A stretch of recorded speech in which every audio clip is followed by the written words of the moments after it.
Bradley is the monster under the bed, and she's the monster on top of the bed, waiting for that monster to come out.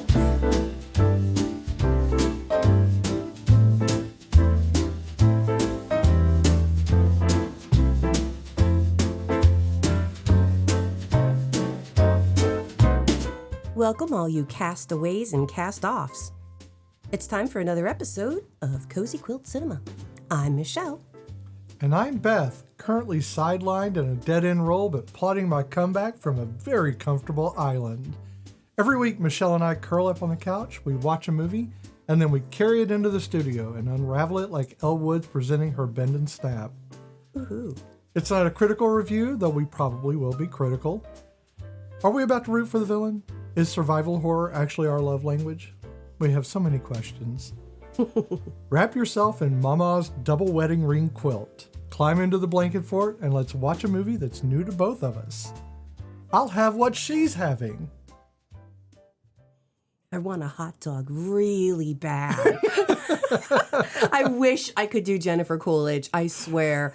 There are two voices in this world I wish I could do. And one of them is speak like Jennifer Coolidge and sing like Dusty Springfield. Neither of those are bad things. No. It'd be an awesome world if I could do both. But I can't. Also, I'd like to be able to do a mid-Atlantic accent like Katharine Hepburn. I cannot do that. Okay. I wish I could. That's fair. I've tried, and I could do it if I hear Believe it. me, with my southern accent, I would love to have that. I mean, I could do it if I hear it. The lack of an accent is very appealing. Oh, definitely. It's such a lack of accent that it has an accent. Oh, yeah. Well, I mean, it has one because they exaggerate. So Paget Brewster does it amazingly in the Thrilling Adventure Hour. I've heard her, yeah. Yes, I love her. Slightly drunk. I love. But that's not her character, just her. No, that's actually not. And unfortunately, No, I wasn't love her prepared for so this because I much. can never remember. But it's the ghost hunter husband and wife, and they're rich, and they go on these like stupid ghost hunter, but they're drunk all the time. So they always have this little. Yeah, clink. who's the husband? Is It's the Nathan Fillion, right? No. Is it not Nathan No, Fillion? Nathan Fillion is in. He does a few of the Sparks Nevada. Sparks Nevada. But he's that's not what it Sparks is. Nevada. No, he's in it. Yeah, he's Sparks Nevada is Captain Holt's husband. Oh, okay. Yes. Yeah. Okay, but now remember in the episode of Community, Kevin Costner. Kevin Costner. So you remember in the episode of Community when the dude thinks that Abed is hitting on him at the bar? He thinks that he's teasing. Yeah. That's who plays her husband. Oh, really? Yeah, I am shit with actor names sometimes. Apparently, I really because am. I don't even remember his name. No, well, he's also the voice of the dude who had brought the cow to Bob's Burgers. David? No, it's like, it's going to bother me now. I mean, we could look it up. Yeah, we can literally look it up. I have a phone right here, and you've got a computer in front of you. Pause. I'm not going to pause. Okay. We're just going to talk it through. Okay. We decided to watch a new movie. Yes. Because we've watched a lot of nostalgia movies, and they've been letting us down quite a bit, and it always helps to cleanse the palate. And one of the reasons why I wanted to watch this one is because a friend of mine, account on Blue Sky is DisMoviePod, DisMoviePod, and she sees so many movies, and her account is going towards talking about disabilities in movies. Yes. Which I think is excellent. Oh, definitely.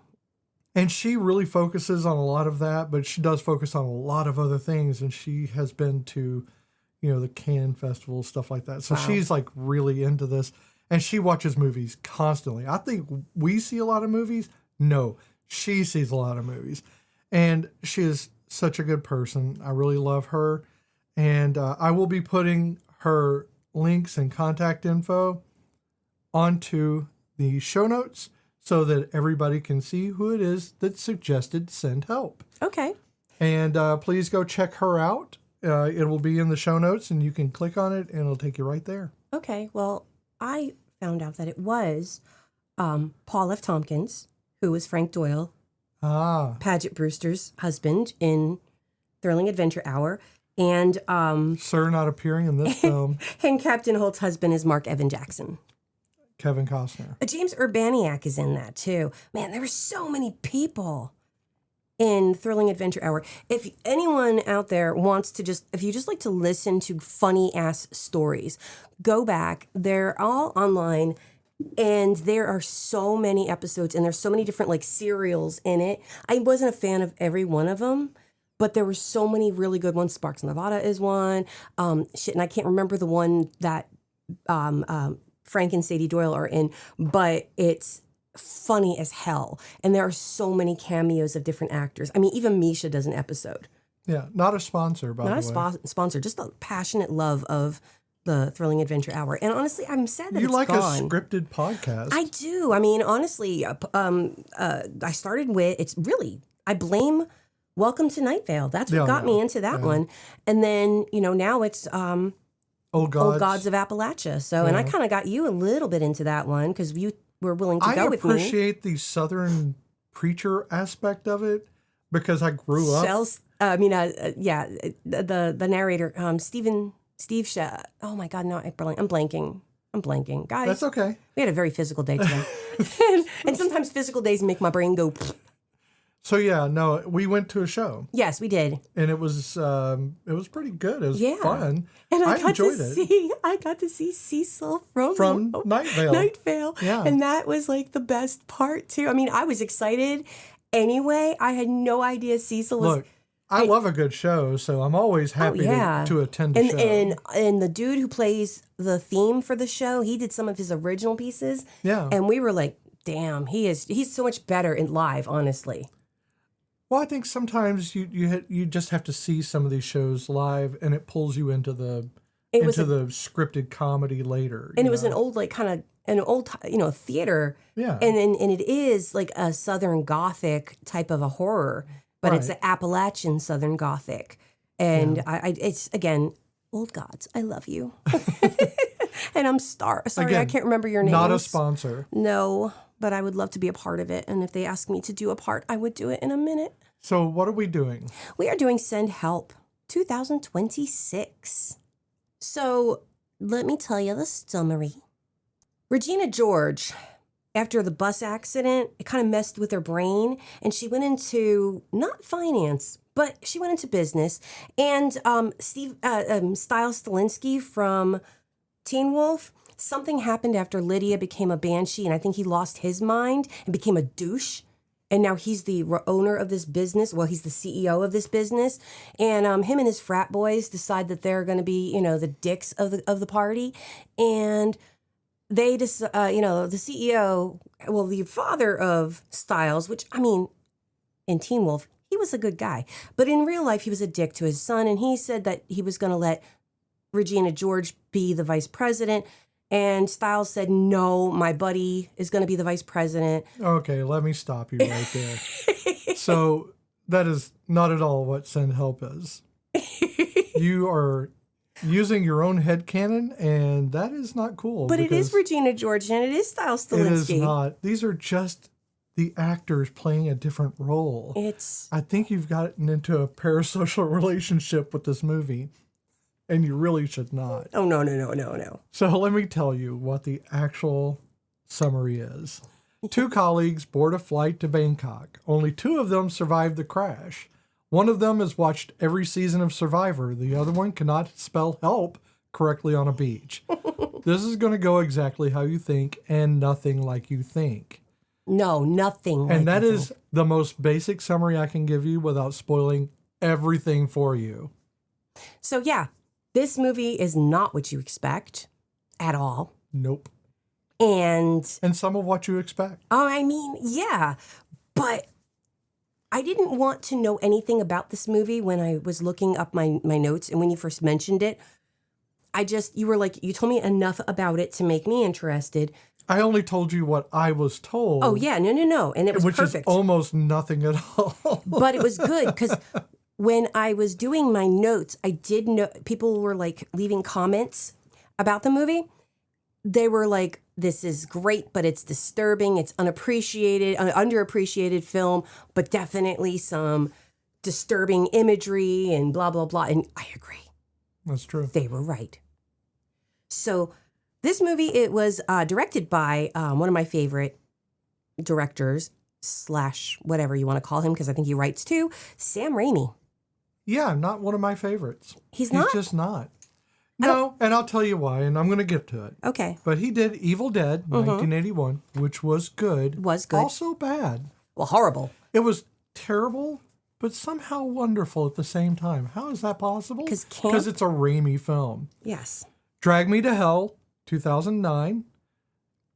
Also kind of the same, but different. Not the same. Mm-hmm. And then Spider-Man, 2002.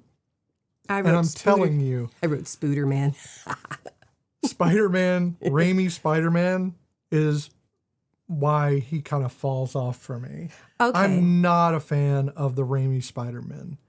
Well, he was also involved heavily with Hercules and Xena.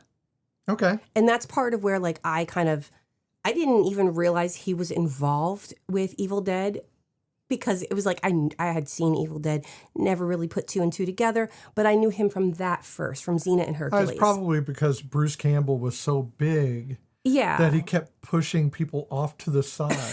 Not on purpose, just his ego. But, he's in a lot of things. He was also in Spider-Man. Yes, he was. And he was in Hercules and Xena because he played Autolycus. But this has nothing to do with Bruce Campbell, so let's move on. I know. Briscoe County Jr. That was a great show, by the way. Underappreciated. Underappreciated, far too short. But also what I love about... Not him, the show. Yeah. The thing about Sam Raimi is with the Raimi family tends to put their family in. Oh, yeah. So, it's definitely like a clerk situation with this guy, because Sam likes to put in people who he likes. Well, his daughter is in this, but I don't know who she was. Like, who was River? Was it the girl who she was talking to in the cubicle? I don't know. Yeah, I don't know. But, You mean literal family, not friends. Literally. No. Emma, to be fair, daughter. Kevin Smith did put his daughter into his movies. So yeah, but... one of his movies, anyway. My favorite relative of Sam Raimi, again, underappreciated, Ted Raimi. Joxer. Joxer the mighty roams through the countryside. Man, it's been a while. Never needs a place to hide. He's got a very distinct face, too. I know. I love him. It'd be very easy to tell. Every once in a while, he pops up in something, and I'm like, Joxer! He doesn't act very often. He rides his bike around. I mean, he used to. That was one of the things, like, after he stopped acting. So I know this is not a Ted Raimi podcast either. So this... Who are the writers? It was written by the team Mark Swift and Damian Shannon. And these are some weird cats. I know. So they like to write horror comedy. Mm-hmm. So it makes sense that they're writing this. They did Freddy vs. Jason. Yes. Friday the 13th, which for me is one of the funniest movies. It is hilarious. I think it's funny. I'm sorry, but the 2009 remake is, to me, pretty funny. Baywatch, 2017. Yes, I saw that. I was like, that is funny. And it was funny. I actually liked Baywatch. I watched it. I enjoyed it. Isn't Dwayne? It was so stupid. It was so campy, stupid, that you didn't have to take it seriously at all. Mm-hmm. And how were you going to? It's Baywatch. Yeah. These are not firefighters. They barely pull people out of anything. No, I'm joking. I'm joking. Wasn't that the one with Dwayne The Rock Johnson in it? Yes. Okay, you got to say his Zac full name. Efron. And you have to. Lord Efron. Yeah. It was The Rock and the Lord.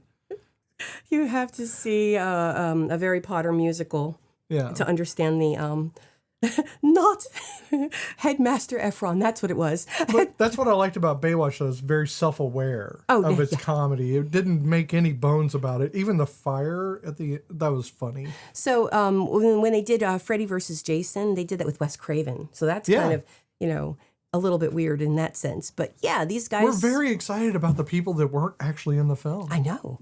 But we are excited about the people who were in the film. True. And I actually have a short list this week, which is saying something, even though. Only because there's only a few people actually that are the primaries. Yes, but also, I mean, there were a few people, but yes. Yes, but no. But also yes. Well, I already mentioned Emma Raimi, but that's because of the daughter thing. Sure. I'm actually, I'm not going to. I was going to do them backwards, but I won't do them backwards. Rachel McAdams, who plays Linda Little. We've already done several of her movies. This is our third Rachel McAdams, okay? Yeah, she was in Mean Girls. Yes. She also did The Notebook and Spotlight. Why did I say those? Because I didn't want to do 3 of the movies we just did. Well, we did Mean Girls. I know.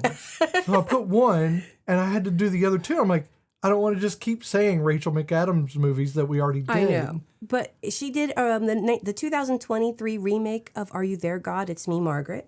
Okay. And she played, what's her face? Oh my God, I blanked on her name. The bitch I can't stand in all of every Sherlock Holmes. But she was in the Robert Downey Jr., Jude Law, Sherlock Holmes. I can't think of the character's name. I didn't pay attention to that movie at all. I liked it, not because they were doing justice to Sherlock Holmes, but because it was Robert Downey Jr. and Jude Law. That's all I needed to know. They were just making that out is the all whole time. I needed to know. It was just them kissing the entire movie. Best fan fiction ever. So we also have Dylan O'Brien. Ah, the Dill man, the Dill O'Brien man, O'Brien guy. Okay, so he plays Bradley Preston, a.k.a. Stiles Stilinski, the douche. But he was also Stiles Stilinski in the TV show Teen Wolf. Right. He was also in Maze Runner. The whole series, y'all, everyone.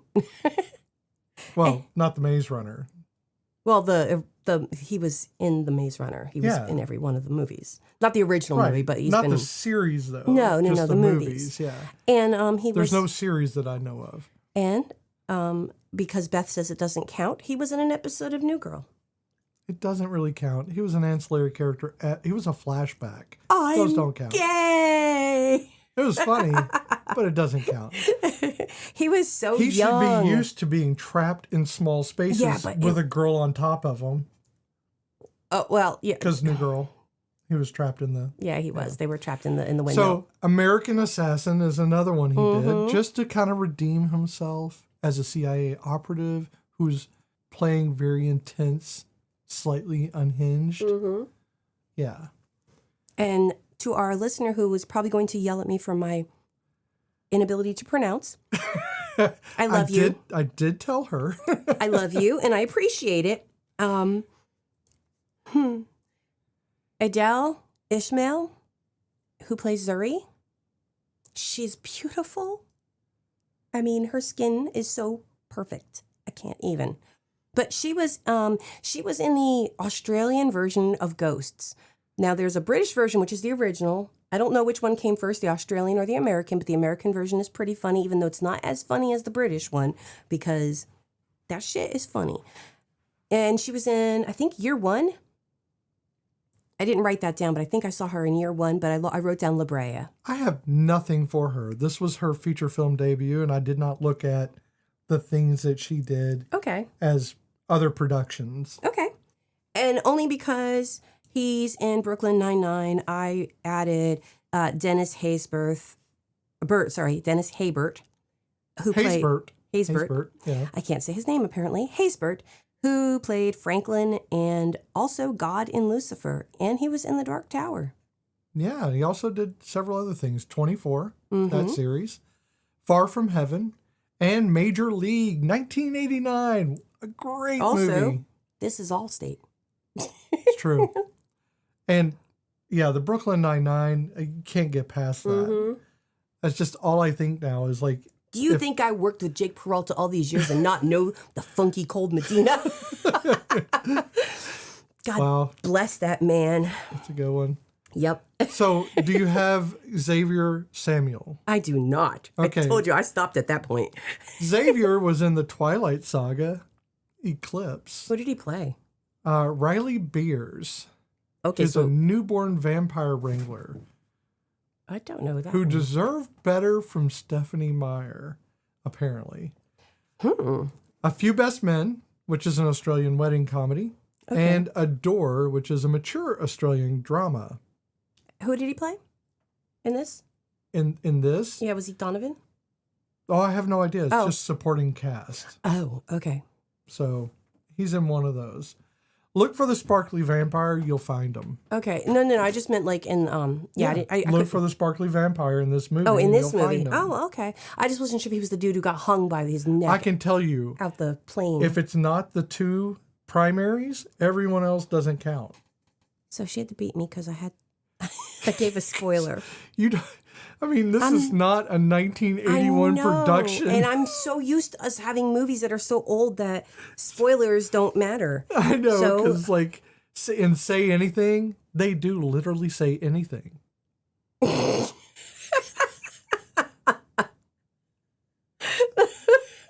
Spoiler alert. And Danny Elfman did the music. So this is And you can tell too. He's got a very he's got a style, and he's stuck to it on this. There is a sweeping arrangements that prance. They do for some scenes. They really do set the tone. And honestly, it's the beauty of cats going crazy in the background. You're going to hear a lot of banging around and maybe some firearms. Don't be afraid. These are just cats playing. Yes. We had to pause it to get the louder things out of their path. And now there's a shotgun. Oh, God, it's aimed at us. No. Okay. Joke's on them. I didn't load it. You're funny. The beauty of Danny Elfman is that the scenes that have suspense, you feel the suspense, but it's light. I told you it prances. Yeah, and it's like you know something is gonna happen, but you don't know when it's gonna happen. And it could happen in the string section. Yeah, and that's the thing. Is like some movies, you know something is gonna happen because the music kind of builds and tells you. That's how I know Jaws was bad. So how did this movie make you feel? Overall, at the end of the movie, I really don't know. I'm gonna have to say I was conflicted. Mm-hmm. That's my biggest thing. I was very conflicted about. At first, I was at the start of the movie. I went through. There's a lot of emotions. I think I went through the 7 stages of grief, and I know there's only 5. But you threw some extras in there. But I had 2 extra. You had some 0.5s in there. Because the movie had some turns to it. But no, I was indignant at the start. Oh, yeah, for her. And then it went all the way at the end to what? Just entirely conflicted. Just completely conflicted. So I cannot center on one primary emotion. How about you? So when you first introduced this concept of an idea to me of that watching a newer movie that was a horror movie, even though it is a horror comedy, my gut instinct is to say, ugh. Yeah, because I'm glad we have that on tape. Because I'm from the 70s and 80s, so everything's on tape, not digital. Yes. And I am not a fan, as we have established, and I will watch them, but you saw how I watched most of that movie with my phone in front of me and my glasses lifted. Though I did see some of the more disturbing moments. And funny. And funny moments. And disturbingly funny. Was, again, I had trepidation towards it because I wasn't looking forward to it. Right. It was not something I was like, oh, yeah, we're going to do this weekend. It was like, what movie are we doing? Oh, shit. I don't want to do it. And when you kept asking me, are you ready to do the movie? Or we'll do this whenever you're ready. And I'm like, do I tell her I don't really want to? Because I really didn't want to. Hey, I understand. That's how I felt about Australia. Yeah, so there you go. And I love Australia. But it was the murder hobos. I didn't want to watch that. The murder hobos will get you every time. Min-maxers are the worst. They really are. So as we're watching it, yes, I also went through the many phases and stages of grief. I don't think I went through 7. I felt bad for her, and then I felt like, oh my God, you crazy. I mean, one of those was Mango, so. Yes, there was also that, Mango. Chris Kattan. I love it. The only Mango I liked for years. Now I like Mango, but I didn't like Mango for years. Sounds like you're speaking in code. I know. The fruit. Is it a drug? I like the fruit now. I didn't. Okay, it's a fruit. Okay. Yeah, but the character that he used to play on SNL. I get that. I don't know what you get. Sometimes you are like, I'm very I don't dry. know this person from anybody, from anywhere. I'm dry like a fine wine. I don't like wine. Yeah, that explains a lot. Yeah, no, that really does. I want to be a wine mom, but wine makes me sleepy. It sounds like it's from a movie. I know, it really does, but it should be. But it's true. It makes me sleepy, so I don't drink wine. So as we're watching the movie again, I'm like cheering her, cheering him, cheering her. Actually, no, I never cheered him. He was always had this look of, I'm going to fuck shit up at all times. I mean, I cheered that butt. I mean, how could you not? You could not only bounce quarters off of that, you could lose quarters in that. You could bounce quarters off of that so hard that it would take someone else's eye out. I lost a lot of quarters at Pickles, I can tell you. Putting coins in their G-string, plop, plop. Bob's Burgers is the worst. I love it. Linda. Oh, no, it's a Linda. Yep. Another Linda, who's also troublesome. Linda Little and Linda Belcher. They should go drink wine together. So, yes, I actually, at the end, while disconcerted and still figuring out how her bird survived, I liked it. I liked it. I don't know if I'd watch it again, but I can literally tell people that, oh, no, I recommend that. Like, I would tell people to go watch that movie. I would tell them it's disturbing, and you're going to think very, very less of me for making you watch this. But okay, the people I know would be like, what the fuck is wrong with you? You teach preschool? Preschool, really? So this movie is about what happens when the rules of civilization are kind of removed. It's like Lord of the Flies, but corporate America. I literally was going to say Lord of the Flies, but yeah. And, it's one woman finally gets to, eschew the rules that she's been hampered by this whole time. Yes.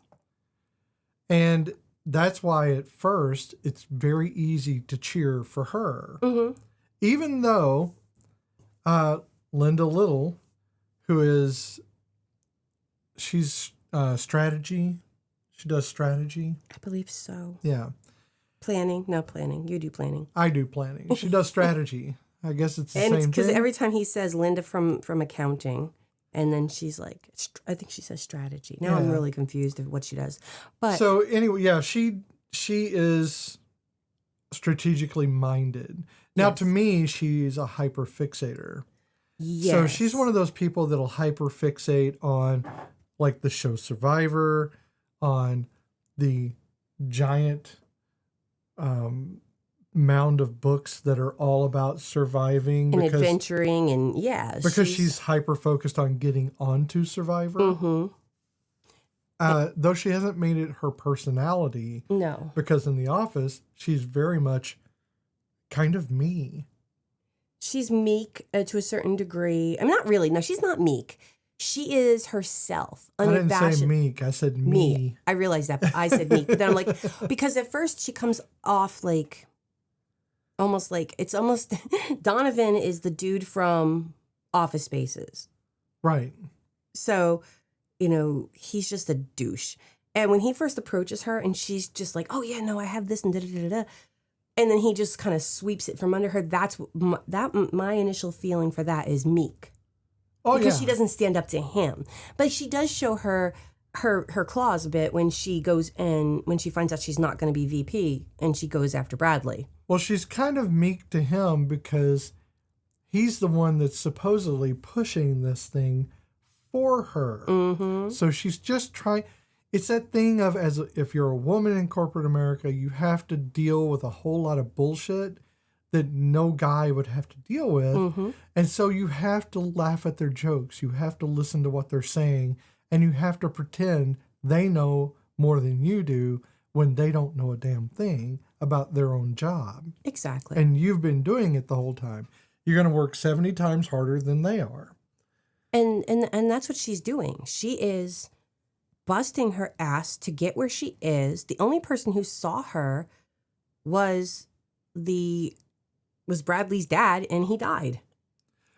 Well, yeah, and the funny thing is, when we were watching it and she's in the cubicles talking to people and interacting with them, I'm like, she reminds me of Elliot Richards in Bedazzled. Yes. She's a bit much. She tries way too hard. The karaoke thing kind of like smacked of the same. It was almost exact. Like they knew what they were doing with that one. Also, a little non-self-aware. Yeah, very not self-aware because she, again, no fucks to give. When it comes to like how she's dressed and how her hair and her makeup, the fact that eating the fish sandwich, the big tuna fish sandwich in the cubicle. Yeah. And so there's a lot about her that even me, who is a lot like, I don't care, but also kind of unaware of how other people perceive me some days. I do go to work with big bows in my hair, so I forget that I have a bow in my hair because it's cute for the kids, but then I'll go to like the gas station or the food store and it'll be like, yeah, I look like a crazy person today, don't I? And I kind of forget. And because, again, I do work with 5-year-olds, so I have that. And I do relate to that in that if I worked in the corporate world, I'd still want to be the silly person that I am. And I know that would probably turn off a lot of people, which is why I can't work in corporations. Well, for her, it's about the work. Mm-hmm. She's not trying to impress anyone with how she looks or anything else. It isn't her focus. Her focus is doing the work because she has that same belief most of us do. You do good work, you work hard, you get promoted. But we also know that's bullshit. Yes. So it's a bit naive to think that is going to happen. Mm-hmm. But it's not her fault for being naive because the American dream tells you this is something that can happen for you. That you will move up if you just work hard enough and if you're clever enough. But being clever and being smart and doing the work means nothing compared to a white cis man's privilege. No, and because when you do all of that stuff, all it does is make them give you more work to do because you're capable. Yeah, you're the office mule and everyone else gets to ride you. Mm-hmm. Not in a good way. No. Bad way. Like, Grand Canyon without the saddle way. Yeah. I think that's why they kept trying to turn me into a resource teacher. Well, you can do it. I don't want to do it. I liked what I was doing. And she was doing it 7 years of invisible labor. Mm-hmm. The credit for the things she was doing was stolen from her from the douchebag in the suspenders. Promotions were promised and then handed to that douchebag who just joined, the... Yeah, he'd only been there for 6 months, but he happened to be Bradley's frat buddy / golf buddy. And at the start of this, Linda's not the villain. She is what happens when, when an institution or when a corporation refuses to see someone. Now, I'm not saying she's not the villain, but I don't... Yes, she does some shit. At the start of the film. No, I'm just saying in general. I know, I'm doing like the overarching. I don't necessarily think she's a crazy little cracker, but I don't, knowing, even though I know what she does, I still kind of cheer her on. Well, sure, because she's already suffered enough. And it's that female empowerment. She has taken back every ounce of her life, and she has found where her power is, and it is surviving on that island. Well, I mean, here's the thing. I don't think this is a film about morality. Oh, God, no. Oh, this is a film about being smart. Oh, yes. Being smarter than the other person. Maybe not smart, but witty. Like, definitely, like, there's a difference between intelligence. Witty, maybe conniving.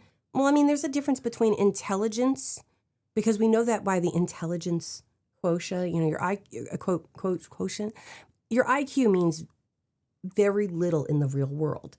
It's having that knowledge, and really that's what it is, intelligence and knowledge. Sure. But I wasn't trying to break it down into its No, but I'm just parts. saying, because she is a smart woman, but I feel like it's her knowledge is why she was able to, and again, finding that place in the world where she fits perfectly. Right, and she fits on an island. I mean, we know they have a plane wreck. There's some really good deaths in that. Oh, my God. You really need to pay attention because my God. I think it's excellent. I think I missed the first death. The comedy in this is very dark, but it's also, for me, very funny. I laughed out loud several times during the death scenes. I know. It was disturbing for me, but also funny. And the whole thing is Linda is the planner. She is strategic. And she thinks ahead, and she tells you at the very start. Yes. I always think 2 steps ahead. That's part of her Survivor film that she does. What is it? Her audition tape. Audition tape that everyone's laughing at right before the plane starts to goes down. And that too. I wrote, toxic masculinity, or I wrote boys club equals toxic equals dead for it. Because when the plane starts to have some shit going down, which we don't even know what caused the plane to start. Yeah. Yeah. It was a lot. But she immediately, they said the buckle your seatbelts, light comes on, the attendant comes out and she's like, put your trays up. And Linda's doing that. But it's the boys club that are like, oh, you're a girl if you're gonna go and sit and buckle up your seatbelt, and they all fucking paid for that. Oh yeah, definitely. So the film belongs to the good for her kind of cinematic universe. I mean, this is all about her winning, and we want her to win. Now, are you conflicted about the win? Probably a little. Yeah. Because when you interject morality into it, you have to account for, was it right or wrong in your estimation? But if you look at it without the morality, she got the win. Oh, no, she totally did. She did win in the end. So we know how it turns out. She wins. But I'm not going to tell you how she wins. No. You got to see it for yourself. And you are conflicted. Because things happened. Well, and there are moments where you feel like Bradley might not be such a douchebag, but then he becomes a douchebag immediately. He betrays her at every turn. At every single turn. But I love... And it reminds me of the frog and the scorpion. Every single time, I'm like, well, there's the scorpion. He's not going to change. He's just going to keep being a scorpion. Well, when they had that first fight, and he's... Not the first fight, actually. It's one of the many fights that they have, and he's by himself for a while. And then he comes back, and she's got all that food. Oh, yeah. And he's like, oh, I would pay, I would pay lots of money for... I would kill for that. Yeah, and she's like, and then how would you survive? Because she's right. If you kill me, how are you going to eat tomorrow? Right. I mean, he can't even spell help on the beach, right? Oh, he wrote H-E-P-L. It was send helpel. Heppel. And she even looks at it and she goes, Heppel? As she walks by in her underwear. And that's something I wanted to address too.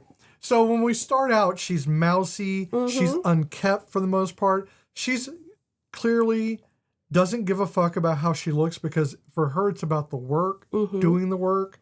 Not about dressing up for someone. She's not here to entertain. Sure, she could, but she doesn't Rachel need. McAdams. She doesn't figure she needs to. It doesn't even enter into her mind to do it.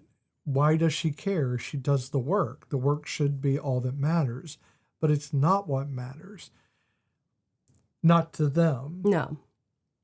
And when we're talking about the overall arc of the movie, she changes as time goes on when they get stranded on the island, on this little island. She starts getting prettier and prettier as it goes because she's more and more in her element. Yeah. And more happy. Mm-hmm. And it's kind of, you can see that grow within her, that she's happier the way she is. And she's more comfortable the way she is. She's not having to make idle talk with people. No. I mean, in a lot of ways, and I don't think she is, but in a lot of ways, she's kind of, autistically coded in some ways. She's not comfortable around people, but she knows she has to deal with them in order to get her work done. And in order to advance, she has to pretend to be like them. And it's like she's doing it badly because she doesn't understand office dynamics. Like the robot trying to pretend to be human. Like me trying to be human, yes. But one thing you have to keep in mind is she's not going to Bangkok because they're trying to bring her into the higher echelons of the business. They're bringing her to Bangkok so that way Donovan can learn everything from her, and then they're going to boot her. Right. And she kind of knows it, but she's hoping she can wow them. Yeah. With cracking the code. Yeah. Yeah. And I honestly have to admit that there are moments when Bradley is like, well, I can, you're fired or da-da. Bitch, I don't work for you on the island. You don't, bitch. You don't own me. You don't know me. I don't work for you on the island. You're not my supervisor. Yeah, and that's the thing is he throws in the power dynamic every once in a while he's completely helpless. Yeah, he can't and move. She's like, okay. And like, she what walks. else? And I love that. I love that she has the strength of character to just walk away and let him suffer for a while. Honestly, I'm surprised she comes back.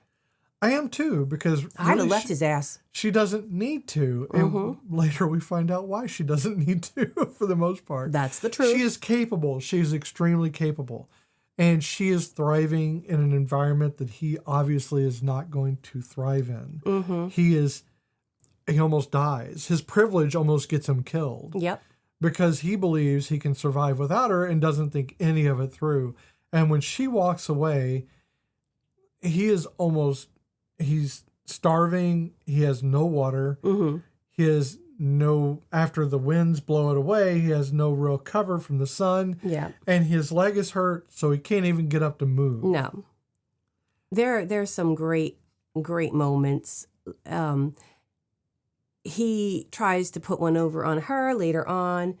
Again, I'm going to try not to go into detail, but I love the fact that later when she once again rescues his ass, says, that was really good, but you should have used this thing, but I didn't teach you how to do that thing. Double lash. Mm-hmm. The double lash for the raft. Mm-hmm. Yeah. I was trying to not give spoilers. It's not really a spoiler. Well, she has to save him. Sure. Okay. So, but yeah, no, it's, I think that in a lot of ways, he's smart for trying to learn from her. Yes. But at the very first moment, he betrays her. Oh yeah, his arrogance. And he doesn't do it well. And we have to kind of talk about the raft because he wants to take a raft. And she says that's probably not a good idea, especially because he doesn't know how to survive and she does. Mm-hmm. And so a raft is limiting, first of all. Yep. And second of all, it's just not time for her. She doesn't want to leave. She's got plenty of things there, and she's not looking to get back to civilization. No. A raft takes that away from her. Yes. And she's... Yeah, go ahead. Oh, no. She's trying to not only show him how to, quote unquote, survive, because, again, she doesn't want to give him every bit of strength and power over her, but she's also hiding shit, and he's hiding shit. True, but she's also trying to still prove to a man that's there as if he's in charge that she can do the work. Mm-hmm. And really, she's in charge. Yeah, but she's still trying to show that she can do the work. Yeah, and that's because that's ingrained. That's a trained reaction. Right.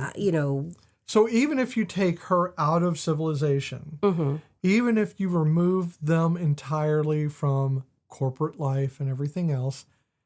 She's still trying to fulfill several modes here. One is a gendered mode in which she is the Susie homemaker, as he says, cooking for them, getting the food and everything else. Yeah. And then we have, the other aspect of it, which is trying to prove her worth to someone who isn't worth proving it to. Really, though, yes. Though, if I were him, when she threw that boar's head at him, that in itself would have made told you. Yeah, he should have known right then and there not to cross her. Absolutely. I wouldn't. But he almost immediately crosses her. Immediately. Though I'm laughing about the bacon. That was kind of funny. Well, and that's a good one, too, because that is kind of a gender reversal in which she brings home the bacon. Yeah, and then they both from start the boar. laughing about it.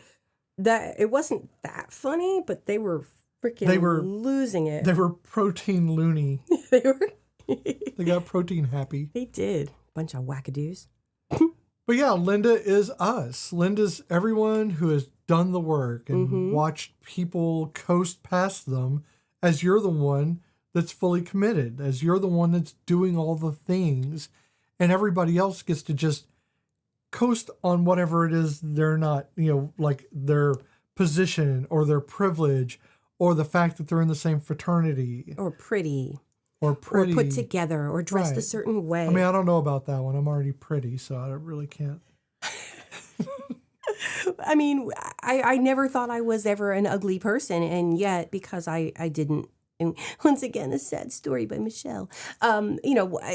Growing up, the people I grew up with treated me like shit because I wanted to be me, but I had people telling me that was not the way I should be. So I got made fun of whenever I was me. So I'm me now. I dress however I want, I act however I want, but I hid this for many fucking years. So Linda, she wears that shit on her sleeve, but she's treated poorly because of it. And I understand that, because you do get treated poorly when you don't fit the mold of what people, that's not what they expect. Because they don't expect shit from you. It's what they want from you, what they want you to look like, because only the people who look like those people are accepted. That's true. And that is where my sympathies lie with Linda. Yeah, but that's in the first act. Yeah, but even when she's getting her she's in her groove, she still keeps going back and allowing him back into her camp. Now, granted, yeah, she takes her power back in the most devious of ways, but... Well, in mid-film is where you start getting the morality creep. Yes. So she's making these choices we just wouldn't make. No. We'd be like, oh my God, I can't believe I did that. I'm a bad person. I would agonize over those choices. Yeah, even just the ones that she's fucking with him. Right. I just couldn't do that because I would want to be like, oh, we should cooperate because we're on this island together. Mm-hmm. We want to survive. It's easier to survive when you have someone there with you to do it. Yeah, no, I agree. But she makes these choices that are just like, okay, there's something wrong with Jan. Exactly. The Michael Scott thing. Yes. And then, by Act 2, you start rooting again for somebody that's doing genuinely questionable things. Like, agreed. We know it's wrong. Mm-hmm. But then I'm like, goddamn bless you, girl. Yeah. I'm like, you did good. You did really. That was good. I'm going to help you bury the bodies. Oh my God. Like when I like how she doesn't fall for his shit. Like you think she's falling for it. But meanwhile, she's looking and scanning, and she is, again, 2 steps ahead. Strategist. That is what she does. And yeah, she would have won Survivor. And she kind of did. And that in itself... Well, they even said she's a real-life survivor. Yeah. And, there is some feminine empowerment in this movie. That is still kind of creepy. Kind of, no, 100% creepy, but also, snaps, bitch, because, she got it. She took her power back.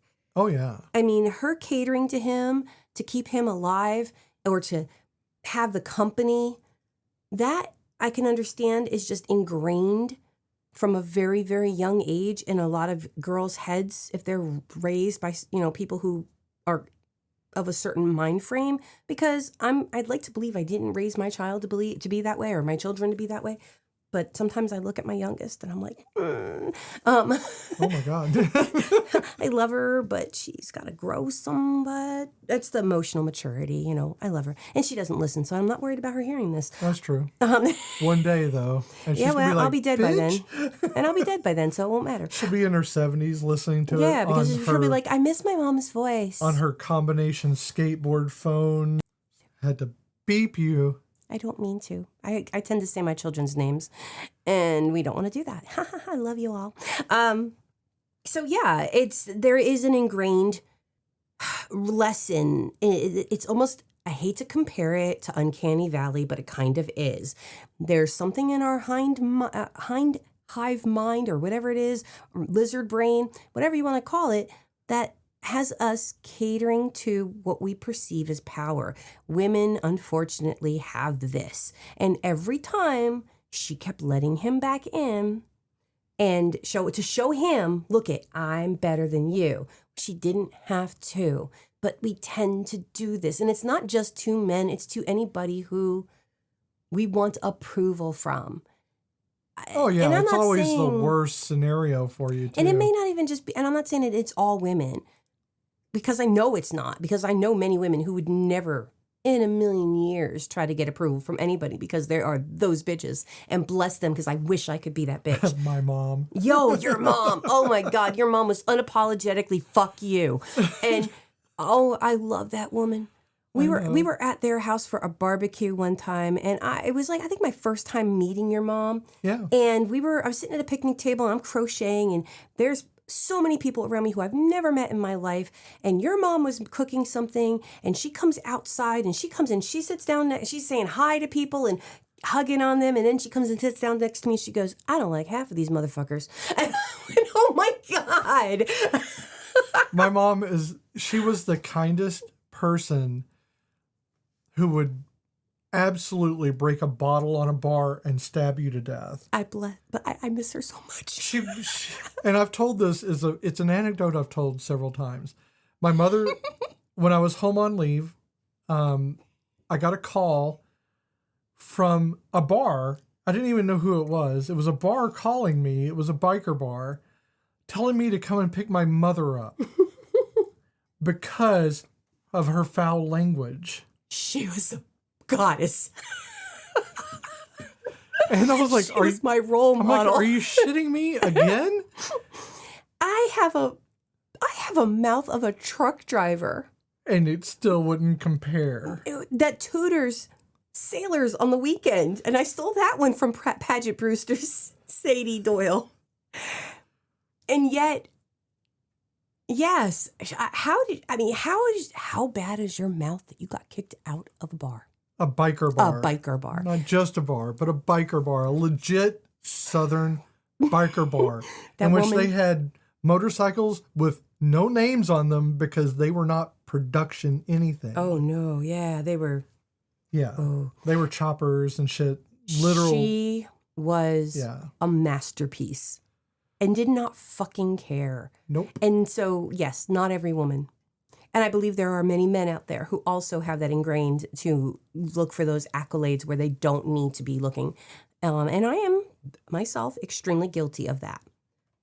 You can ask one of my supervisors who I'm like, so I'm doing this today and I'm doing that today. And she'll be like, yes, Michelle, you're doing great. And I know she's just rolling her eyes. But I also make jokes at her and she doesn't necessarily always get them. And I love her to pieces. And she's like, you're so funny. I'm like, I'm not funny. I just mimic other things and stuff. Yeah. But needless to say, that is what I feel like Linda is doing. Is still in that mindset. While she has the power, she still wants him, not necessarily his approval, but she wants him to know that she is better and for him to admit it. Sure, and that's true. And to a point, she's trusting. Oh, very much. Like, while she's always planning and she's always, like, thinking ahead, she still wants to trust Bradley. Mm-hmm.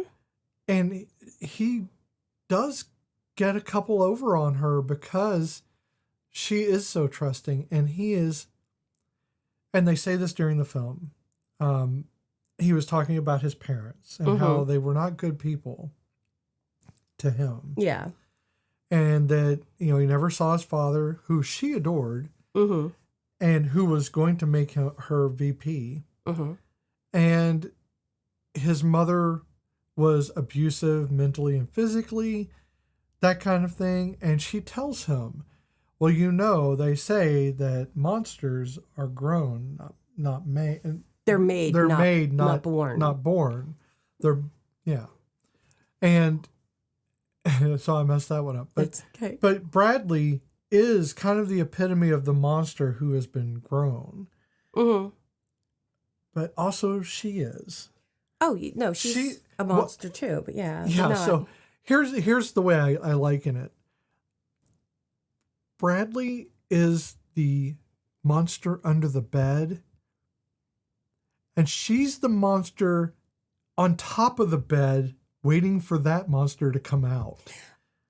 I'm with you on that one. But yeah, he is going to get eaten. He doesn't even realize the danger he is in. Yeah. And like you were saying, though, you know, they say in the movie about the monster, you know, being made, not born. Ladies of Morbid could probably tell you, the other podcast I listen to, that there are some monsters that are definitely born monsters. Because some of these serial killers they talk about, they were, I mean, yeah, a lot of them were made, but some of them just born wrong. Okay. I mean, yeah, there's definitely like room for like mental illnesses that may cause things like that. But I think that people who get the help that they need, it's undiagnosed things. Oh yeah, so these are sociopathy. Not. I don't think that people are born monsters. I believe that people may have issues.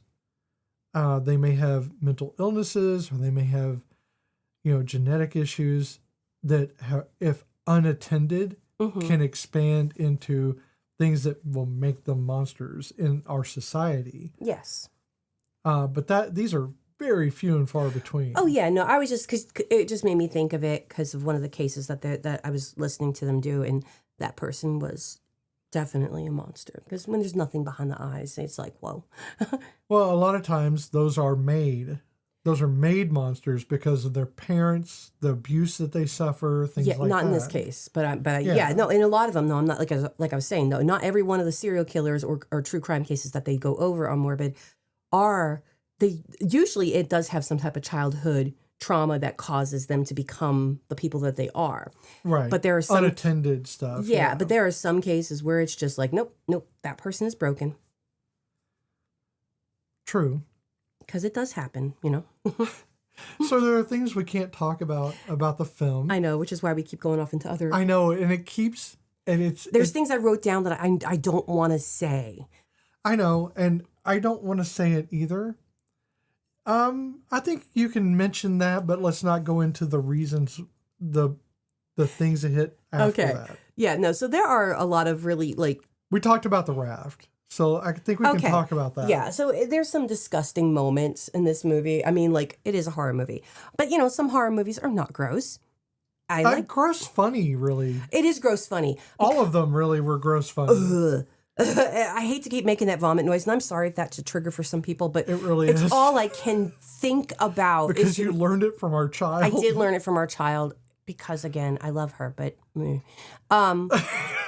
she taught me bad things, okay? You left me unattended with her. That's true. And she taught me bad things. It was a pandemic. I had to bring bacon home. We were home alone together. I learned things I didn't need to know, okay? I was exposed to TikTok during that I know, time. you need to be deprogrammed. I do. Ugh.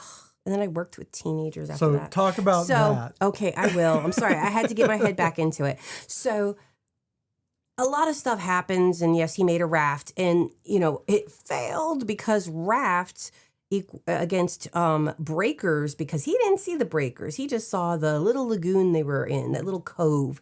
And so breakers that were coming up pretty rough. They were freaking curls. Well, first of all, he went out at night. He went out at night. They were Pretty curls, stupid. big curls. You could have ridden those curls, okay? And no, he could not with that raft. So it broke, and he went under. And she pulls him out because, again, she saves his ass. And he didn't double lash. But he had done something to her earlier. And again, I don't want to tell like every little detail of it, but she's sick to her stomach at this moment. And she's also trying to give him CPR, and she keeps vomiting in his face. And I can't say I wouldn't do the same. It was funny because it kept happening. I'm like, how much did she have in her At stomach? what point is she going to stop vomiting? I mean, when is it just going to be bile? Because I know when I throw up, at some point, there's just liquid coming out of me. At the point that it stopped, I was surprised that it ended. I know. That's how much she vomited. But good girl. She got it out of her. And yeah, that was disgusting. I mean, I think even I would have turned my head. Well, and then there's the boar. The boar. The boars are, I don't know if this had to have been intentional, because we have excellent CGI. We have so many, good animators and stuff like that. Mm-hmm. This is a cartoonish. It was Pumbaa on steroids. Yeah, it was a very cartoonish boar. Well, all of them were. Yeah. They were very obviously not real, and they were very obviously way overemphasized. They were. It was like the drag queen of boar, but nowhere near as pretty. No, I'm talking about just the over the top. Yes, over the top acting on the boar's part. Yeah, it was a very intelligent boar, and it was a very angry boar. I mean, I've seen boars being a bunch of little dickheads, but usually they kind of give it up after a minute. But I don't know. Maybe I'm wrong. Maybe I've just never seen the right boars.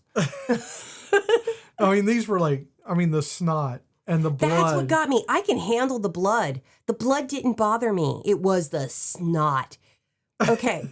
I have had 2 students in my life that used snot as a weapon, and one of them is in my classroom right now.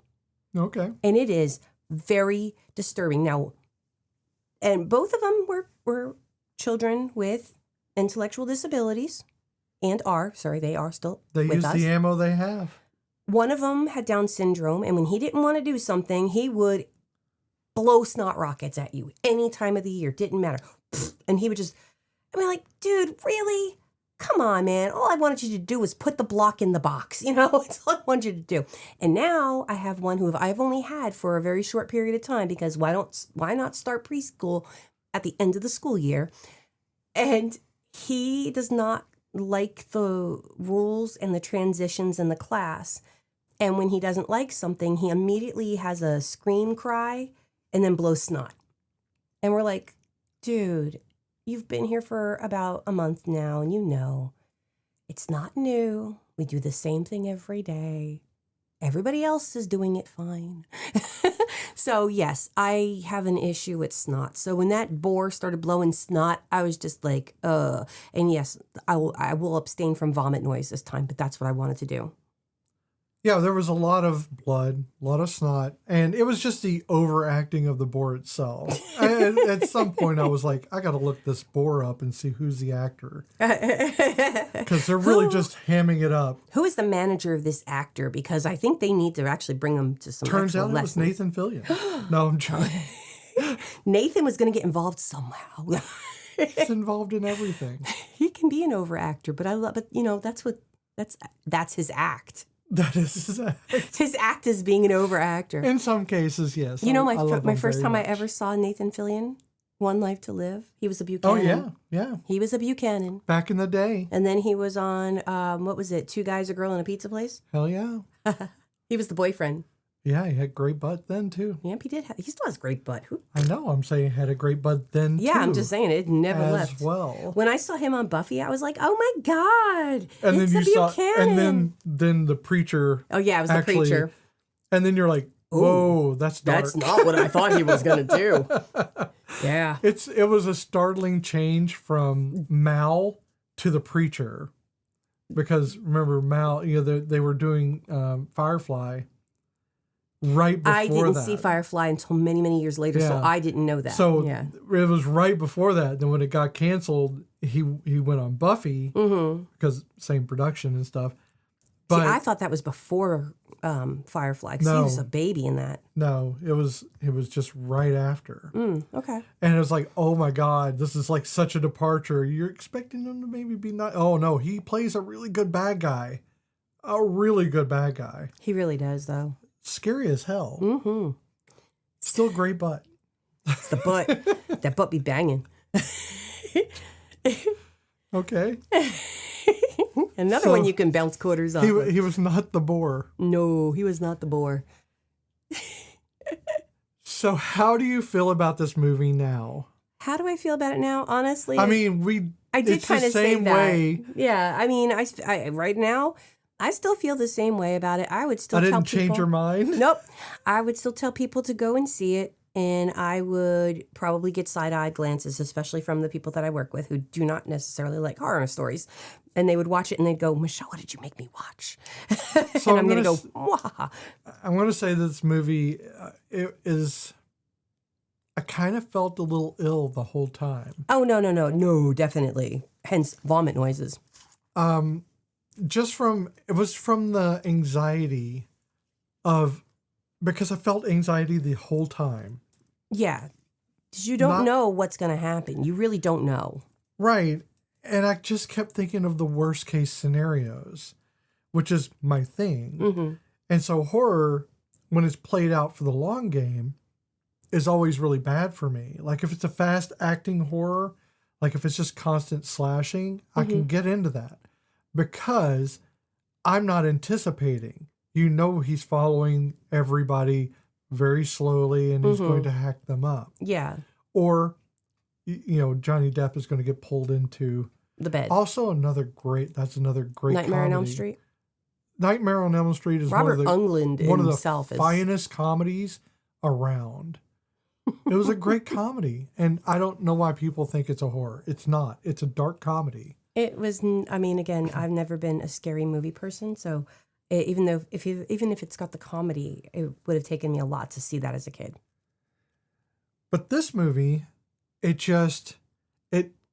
was anxious mainly because I was so conflicted with her. Like, I wanted the best for her, but also didn't want her to win because morally, should she? Yeah. What does it say about me that I want her to win? I also couldn't figure out how they would get off the island where they both survive and that it had not a happily ever after, but like, I didn't want her to go to jail. I didn't want, But I didn't want him to win. I did not want him to win. So, but I also even if she's the bad guy somehow, I don't want him to win. Because ultimately, he's the bad guy in both scenarios who just keeps surviving because someone else does it for him. Yeah, that's really what it is. Fuck you. I don't want you to survive. Even if you're supposed to be the protagonist here, I don't want you to survive. But turns out there are no protagonists. No. It's just a bunch of shit. Oh, maybe the bird. The bird. That poor little bird. Might Sweetie be the is a sweetie. Yeah. Although I honestly think that she may have broken its wings to keep it there. Oh, now I'm thank you. Ew. Clipped its wings to keep it. She kidnapped that bird. Who's to say that's even the same bird from the beginning of the movie? Because she was on an island for how many months? Yeah, but she did. She obviously had to have left it with someone. She was going. True, on she a was trip. going on on a trip to Bangkok. So yeah. All right. It's now time for the stitch count. We're going to run this film through the Castellini test, the inclusivity and gaze lens, and the Tremors gold standard. And we're going to see how it holds together. We'll tally it up talk through where it shines and frays and got big old patches in it where the moths have nommed on it a little bit. And maybe, it's going to create something nice and warm and cozy. But most likely it's going to look like something that got washed up on the beach. Okay. Well, let's check it out. Let's see what it looks like with the Castellini test starting off. There have to be at least 2 named women characters with at least 5 lines of dialogue each. This is going to get hard. Well, does Zuri have more than 5 lines? Well, yeah, she does. She does. Okay, so Zuri and Linda. Just barely. Woo-hoo. Just barely. Those characters must have a conversation, not necessarily with the other woman, either not about their partner or with their partner, future or current, and not about their relationship. They don't. I mean, no, they do. They do talk. They talk. They talk on the island. About? It's not. Mostly it's about rescuing, not about. It's about Bradley. Yeah, but it's not about her relationship with Bradley. It's about saving him. Okay. Because she is mentioning him, but she is not mentioning the actual relationship itself. She's not like, we're getting married. Yeah, no. So, that's like, she mentions that part early on. Sure. At least one of the women has to be integral to the plot, meaning that if she were written out of the film, it could not reach the same ending. Bradley would have died on that beach if she didn't make it. Yes. So I really don't think the movie would have continued without her. Like if she died on the plane, right? He would have died on the beach and there would have been no movie. True? Sure. For him, did the film end differently? No.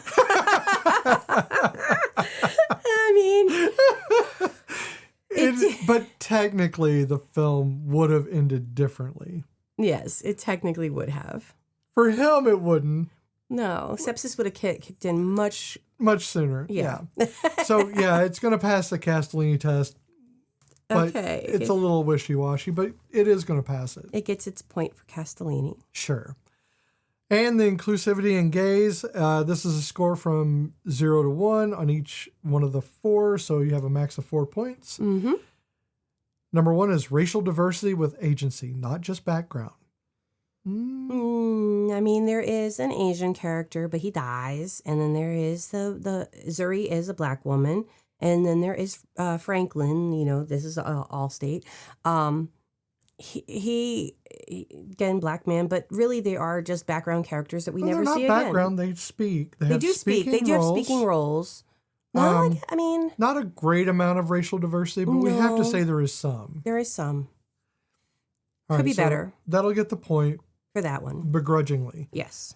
Number 2 is LGBTQ presence that isn't a punchline or tragedy. None. Yeah, there is none. No LGBTQ presence. Nope. So that gets a 0. Yep. Age, body type, or disability treated with dignity. Well, they don't mention anybody's age, body type, or disability, so we cannot say if it would have been treated with dignity. His hurt leg, was it treated with dignity? She should take care of him. Yeah. She took care of him when he couldn't walk. I think we can give it a point because, it wasn't treated, no one was treated differently for. No, she didn't treat him like shit because of his leg. She treated him like shit because he was a shit. So, yes, you're right. Actually, she treated him pretty well. Yeah, but when she walked away in the beginning when he couldn't walk. That was pretty well. Because she didn't murder him. No, she I would have murdered him. She came back. Number 4 is camera gaze, not relentlessly sexualized or punitive. Well, that butt. That was definitely sexualized. Yes.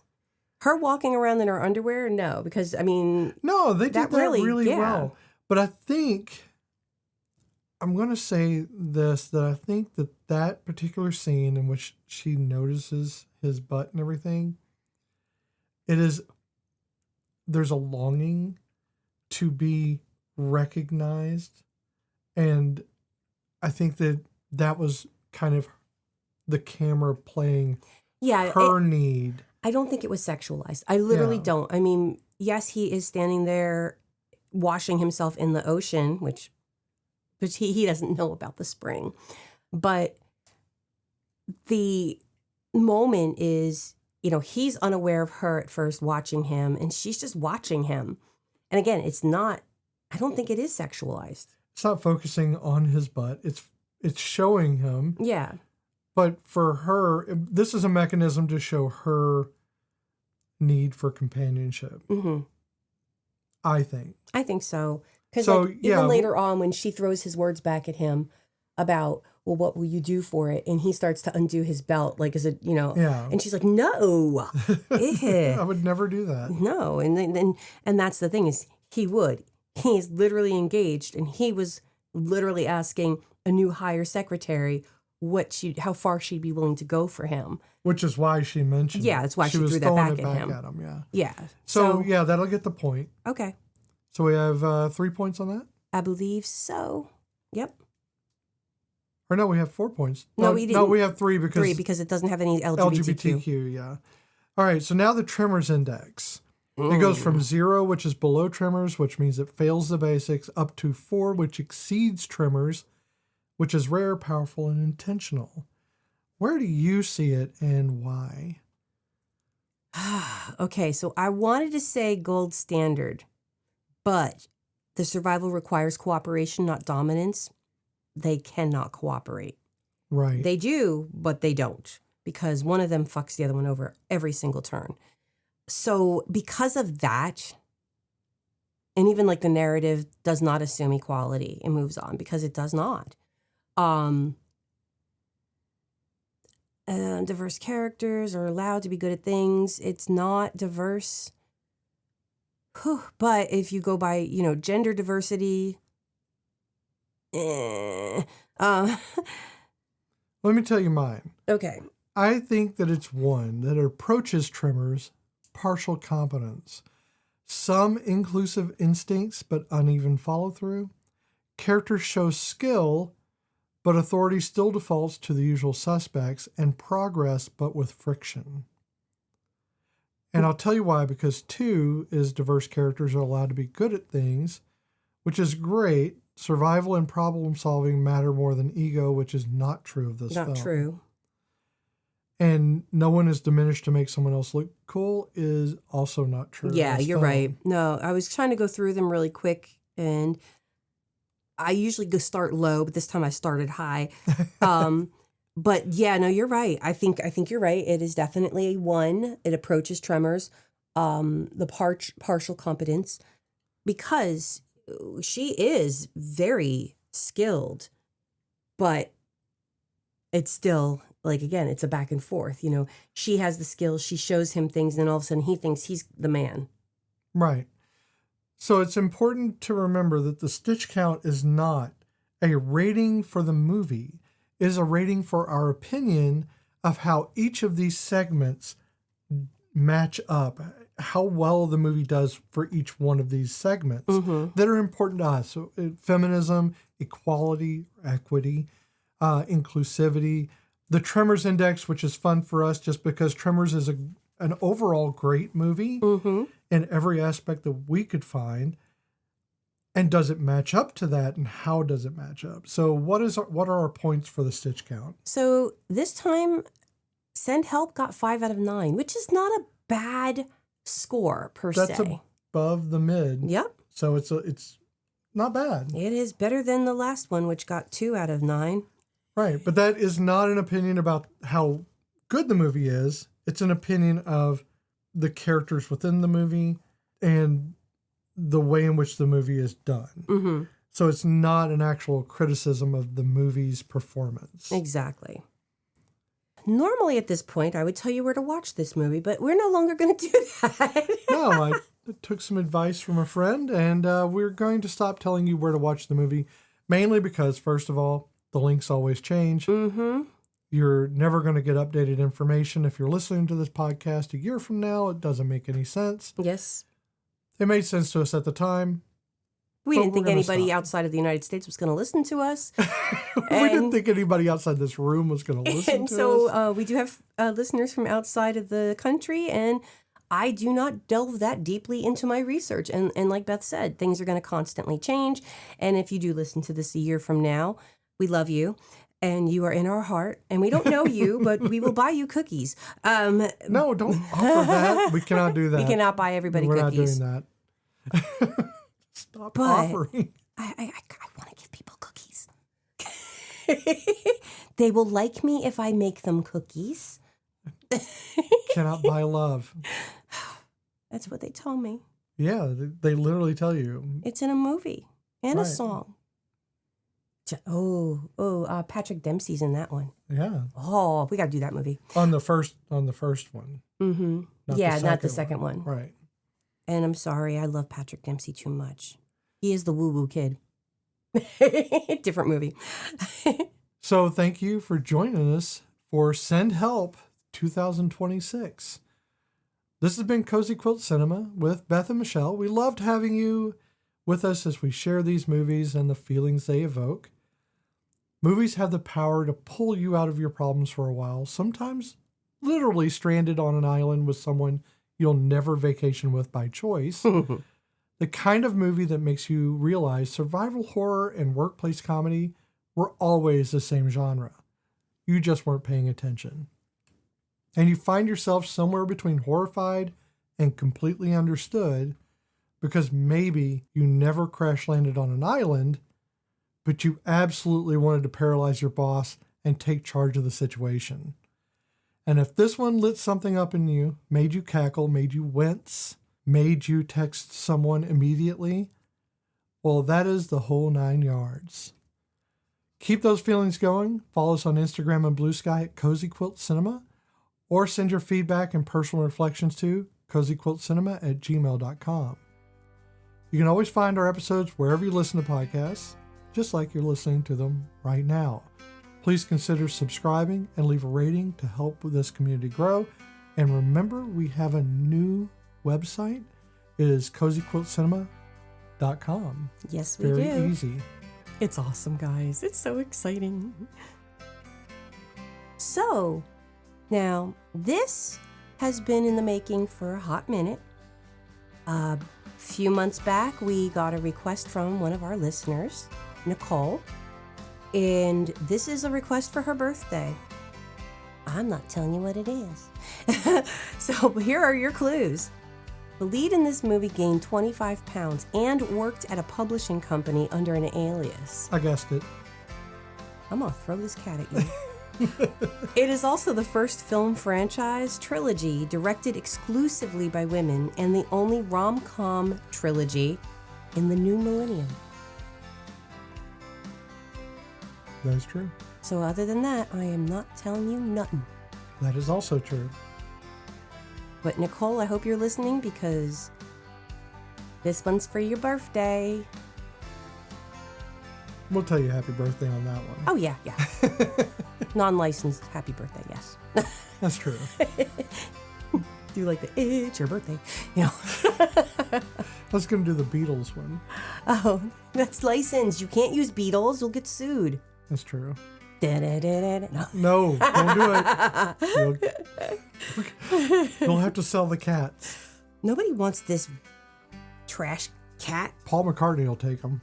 Probably would. Linda! Bye, guys. Bye. What are you doing?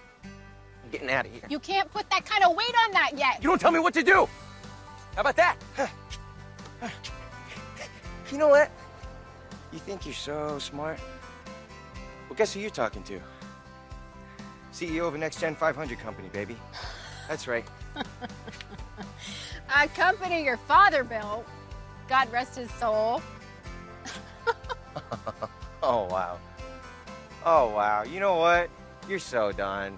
Huh? Yeah, you're so fired. Oh, am I? Yeah. Oh, no. Where are you going? Wherever the fuck I want to go.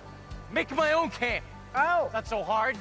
Need some leaves and some fucking sticks. I've seen you do it enough. Well, I wish you luck.